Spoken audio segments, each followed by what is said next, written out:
2025년 6월 대출 규제로 인해 부동산 시장이 다시 흔들리고 있습니다. 그럼에도 지금 송파구 아파트 시장은 여전히 서울 부동산의 상징입니다. 잠실 S, 잠실 주공 5단지, 잠실 리센츠. 이름만 들어도 아는 이 아파트들은 서울 평균의 2배를 훌쩍 넘는 가격으로 송파구 내에서도 특별한 세계를 보여주고 있죠. 일부 거래에서는 평당 1억 원을 넘기는 사례도 등장하며 그 자체만으로도 하나의 상징이 되고 있습니다. 강남 3구 중에서도 송파구는 탄탄한 교육 인프라와 재건축 기대감으로 투자자들의 관심을 한몸에 받았습니다. 그때 사람들은 말했습니다. 송파구는 다르다. 여긴 평생 안 떨어진다고요. 모두가 그 말을 당연한 듯 받아들였죠. 10억, 30억 대출을 끌어모아서라도 똘똘한 한 채 전략에 올인하는 분위기. 잠실을 중심으로 한 메가급 재건축 기대감.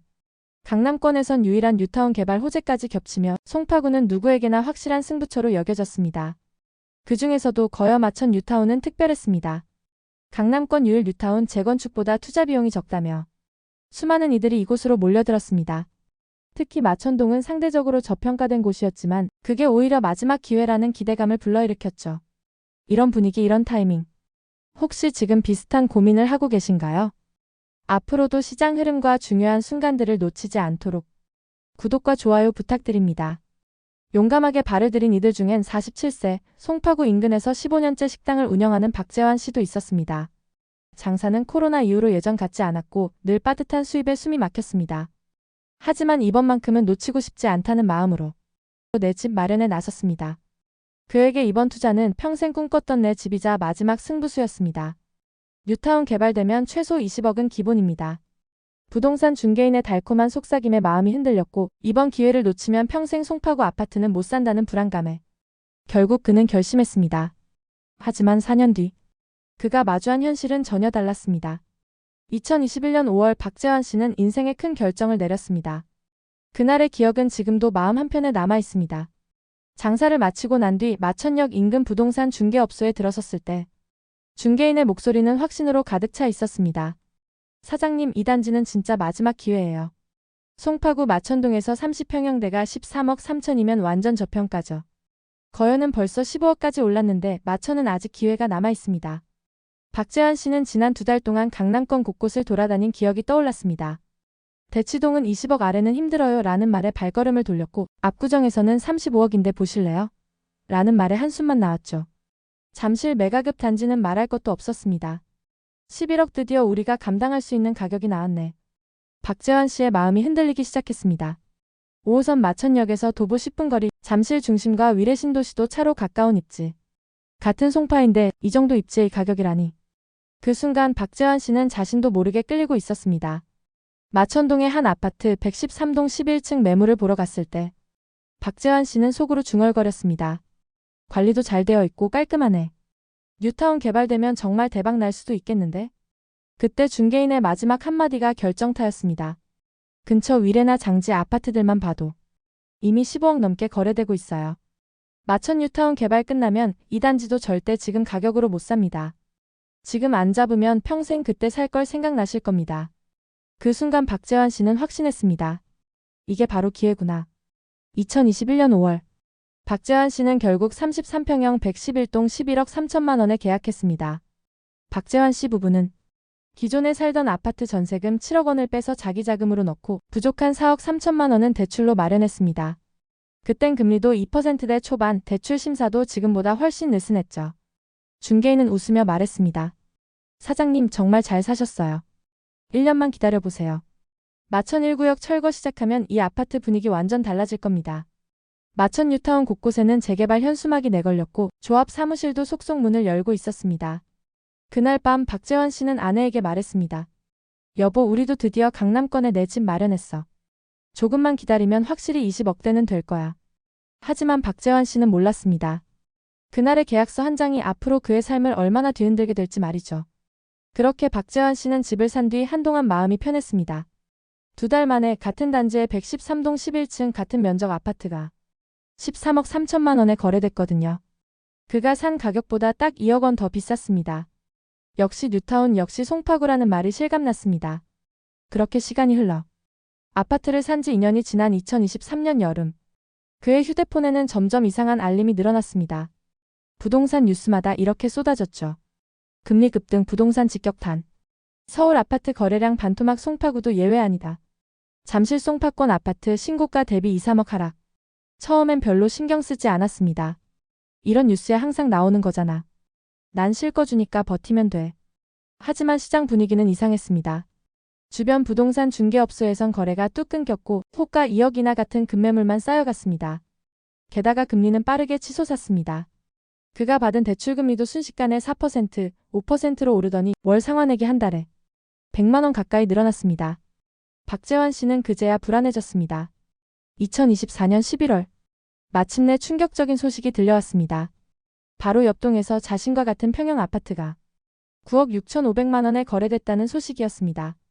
박재환 씨가 11억 3천만 원에 산 집보다 무려 1억 6,500만 원이나 낮은 금액이었습니다. 게다가 더 충격적인 건 자신이 산 집보다도 6층이나 더 높은 층이었는데도 가격이 그렇게 낮게 나왔다는 사실이었죠. 설마 했는데 진짜 이렇게 떨어질 줄은 몰랐어. 박재환 씨의 마음에 불안감이 본격적으로 자리 잡기 시작했습니다.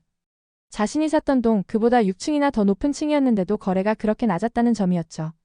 설마 했는데 진짜 이렇게 떨어질 줄은 몰랐어. 박재환 씨의 마음에 불안감이 본격적으로 자리 잡기 시작했습니다.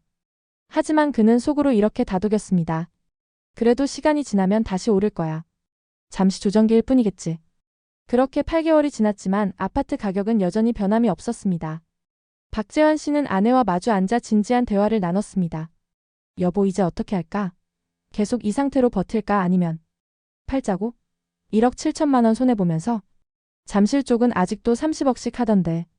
같은 송파구인데 왜 우리만? DSR 규제까지 강해져서 이제 대출받기도 어려워졌는데. 아내의 말에 박재환 씨는 한참을 생각했습니다. 지금 팔면 손실이 확정되는 거였고 그 돈으로는 변변한 집을 구할 수도 없었습니다. 지금 팔아봤자 손해만 확정되고 그 돈으로 어디 가서 살겠어. 전세라도 구하려면 또 돈이 들어가는데. 매달 대출이자야 어차피 내고 있는 거고 집은 있잖아. 부부는 결국 결론을 내렸습니다. 팔지 않기로 한 것입니다. 박재환 씨는 창밖을 내다보며 중얼거렸습니다. 팔고 나면 완전히 무주택자 되는 건데. 그것보다는 여기서 버티는 게 낫지. 그래도 집은 있으니까. 손실은 아팠지만 최소한 머리 위에 지붕은 있었습니다. 그렇게 부부는 그 집에서 조용한 일상을 이어가기 시작했습니다. 투자는 실패했지만 삶은 계속되어야 했으니까요. 송파구 같은 구 안에서도 어디에 사느냐에 따라 세상이 달라지는 곳이죠. 올림픽파크, 포레온, 잠실 S 리센츠 같은 초고가 단지들이 즐비한 지역이면서도 마천동, 거여동처럼 강남권 유일한 뉴타운임에도 불구하고 거래 절벽과 가격 하락이 동시에 이어지고 있습니다. 그 당시 부동산 시장에서는 재개발은 재건축보다 투자 비용이 적다는 논리가 빠르게 확산됐습니다. 잠실 대표 단지들은 2021년에서 2022년 당시 25억에서 30억 선까지 거래됐지만 마천동은 같은 시기 대부분 10억 내외에서 거래되는 경우가 많았습니다. 투자자들은 이 가격 차이를 기회로 여겼습니다. 하지만 실상은 근본적인 가치 차이였습니다. 2022년 금리 인상과 DSR 규제 강화가 시작되자 송파구는 서울에서 가장 먼저 타격을 받았습니다. 7.62% 하락, 서울 25개 구 중 최대 낙폭을 기록했습니다. 더 큰 문제는 갭 투자의 확산이었습니다. 2023년 1분기 송파구는 갭 투자 거래가 47건으로 송파구 전체 거래 중 약 15%가 갭 투자 거래였습니다. 즉 거래 약 7건 중 1건이 갭 투자로 사실상 갭 투자 천국이었던 셈입니다. 그리고 결정적인 변수가 등장했습니다. 2025년 6월 27일 정부는 수도권 주담대 6억 원 한도 제한을 발표했습니다. 압구정 같은 초고가 단지에서는 여전히 현금 부자들이 거래를 이어갔지만 마천동 같은 중저가 지역은 상황이 달랐습니다. 대출 의존도가 높았던 마천동에서는 이 규제가 거래를 완전히 가로막는 장벽이 됐습니다. 숫자는 명확했습니다. 마천동만의 문제가 아니었습니다. 송파구 외곽 지역들도 상황은 비슷했습니다. 실제 거래 사례를 보겠습니다. 거여동과 풍납동 주요 아파트들의 실거래가는 최근 몇 년 사이 큰 폭으로 하락했습니다. 거여동 현대 1차 아파트 84타입 기준 1동 6층이 최고가 2021년 13억 1천만 원에 거래됐지만 2025년 6월 6동 6층이 10억에 거래되었습니다. 하락폭은 약 3억 1천만 원, 하락률은 24%입니다. 현재 호가는 2층이 10억 5천만 원부터 나와 있으며 전세는 6억 5천만 원에 올라와 있습니다. 거열 단지도 비슷한 흐름입니다. 25평 기준 106동 9층이 2021년 10억 6천만 원에서 2025년 5월 8층이 8억 원으로 하락했습니다. 하락폭 2억 6천만 원, 하락률 25%입니다. 더 충격적인 사례도 있습니다. 겨여동 송파레이크파크 호반서밋 시차에서는 2024년 3월 40일 평기준 1408동 2층이 25억 원에 거래됐던 집이 1년 만에 25년 2월 1409동 14층이 19억 5천만 원으로 거래됐습니다. 하락폭 무려 5억 5천만 원, 하락률 22%입니다. 현재 호가는 매매 20억부터 올라와 있으며 전세 매물은 11억 5천만 원부터 올라와 있습니다. 풍납동도 예외는 아니었습니다. 풍납동 쌍용 아파트는 32평 기준 2021년 8월 103동 15층이 14억 3천만 원에서 2025년 6월 103동 1층, 가장 저층 매물인 것을 감안하여도 10억 원에 거래되었습니다. 지난 3월에는 같은 동 20층 매물이 11억 3천만 원에 거래되었습니다. 하락폭은 4억 3천만 원, 하락률은 30%입니다. 풍납동 동안가람 아파트 역시 2021년 9월 84타입 기준 101동 12층이 14억 7천만 원으로 거래되었지만 2025년 5월 105동 7층이 11억 5천만 원에 거래되었습니다. 하락폭 3억 2천만 원, 하락률 22%입니다. 한마디로 정리하면 마천동뿐 아니라 송파구 외곽 대부분 지역이 하락을 피하지 못했습니다. 그리고 이 모든 사례는 실제 거래를 통해 확인된 기록들입니다. 송파구 내에서는 집값 부담이 갈수록 커지다 보니 일부 실수요자들은 상대적으로 저렴한 외곽 지역으로 눈을 돌리고 있습니다. 송파구는 대출 의존도가 높아 금융 환경 변화에 민감한 지역으로 꼽힙니다. 고가 단지는 상대적으로 영향이 덜하지만 중저가 단지에서는 규제 때마다 급매물이 쏟아지는 구조가 반복되고 있습니다. 서울 전체 부동산 시장은 2025년 하반기부터 점진적 회복 가능성이 언급되고 있지만 송파구 외곽, 특히 마천동 같은 지역이 언제 다시 회복세를 보일지는 아무도 쉽게 예측하기 어렵습니다. 박재환 씨의 상황도 마찬가지입니다. 지금 집을 팔지 않는 이상 손실은 확정되지 않았습니다. 하지만 현실은 분명합니다. 집값은 크게 떨어졌고 대출 이자와 생활비는 계속 부담이 되고 있습니다. 이 모든 상황은 단순한 개인의 선택만으로 설명하기 어렵습니다. 지역의 구조적 한계, 과도한 투자 심리, 갑작스러운 정책 변화, 그리고 갭투자 후유증. 모든 변수가 한꺼번에 겹친 결과입니다. 그리고 그 부담은 늘 그렇듯 평범한 사람들이 짊어지게 됩니다.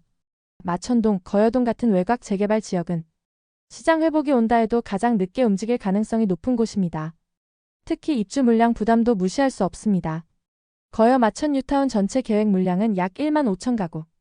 이미 많은 단지가 입주를 마쳤고 앞으로도 추가 입주가 예정돼 있습니다. 이런 공급 부담 속에서 단기적으로는 추가 하락 가능성도 여전히 남아 있습니다. 게다가 교통 인프라도 위례선 트램이 개통되기 전까지는 당장 큰 변화를 기대하기 어렵고 상권 역시 시간이 더 필요한 상황입니다. 하지만 장기적으로는 이야기가 달라질 수 있습니다. 재개발 사업이 마무리되고 교통망과 학군이 안정된다면 시간이 더 흐른 뒤에는 주거지로 자리 잡을 가능성도 열려 있습니다. 결국 이 지역은 단기 수익이 아니라 장기 관점으로 접근해야 하는 곳입니다. 지금 중요한 건 타이밍이 아닙니다. 무작정 기다릴 것도 섣불리 뛰어들 것도 없습니다. 지금 필요한 건 내가 감당할 수 있는 범위를 냉정하게 따져보는 것. 시장의 흐름 그리고 그 안에 숨은 사람들의 이야기. 다음 영상에서도 계속 함께하겠습니다. 오늘의 이야기가 마음에 와닿으셨다면 구독과 좋아요 부탁드립니다. 여러분의 발걸음이 닿는 그곳이 가장 따뜻한 선택이 되기를 바랍니다. 조금은 불안하고 막막하더라도 당신의 결정을 진심으로 응원합니다.